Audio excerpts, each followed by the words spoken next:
Jeremiah chapter 15.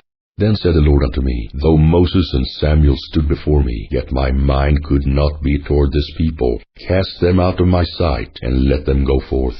And it shall come to pass, if they say unto thee, Whither shall we go forth? Then thou shalt tell them, Thus saith the Lord, Such as are for death, to death, and such as are for the sword, to the sword, and such as are for famine, to the famine, and such as are for the captivity, to the captivity. And I will appoint over them 4 kinds, saith the Lord, the sword to slay, and the dogs to tear, and the fowls of the heaven, and the beasts of the earth, to devour and destroy. And I will cause them to be removed into all kingdoms of the earth, because of Manasseh the son of Hezekiah, king of Judah, for that which he did in Jerusalem. For who shall have pity upon thee, O Jerusalem? Or who shall bemoan thee? Or who shall go aside to ask how thou doest? Thou hast forsaken me, saith the Lord. Thou art gone backward. Therefore will I stretch out my hand against thee, and destroy thee. I am weary with repenting. And I will fan them, a fan in the gates of the land. I will bereave them of children.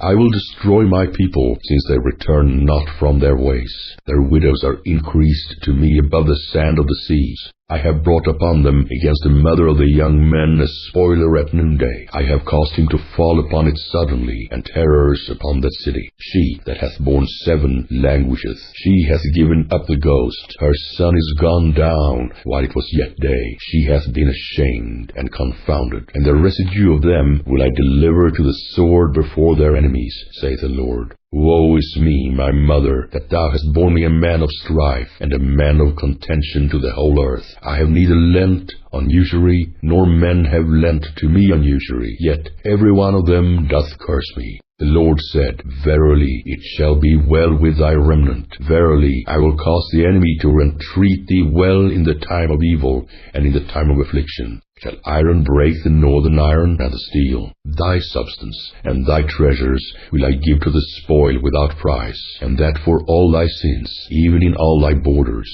And I will make thee to pass with thine enemies into a land which thou knowest not. For a fire is kindled in mine anger, which shall burn upon you. O Lord, thou knowest, remember me, and visit me, and revenge me, O my persecutors. Take me not away in thy long suffering. Know that for thy sake I have suffered rebuke. Thy words were found, and I did eat them, and thy word was unto me the joy and rejoicing of mine heart. For I am called by thy name, O Lord God of hosts. I sat not in the assembly of the mockers, nor rejoiced.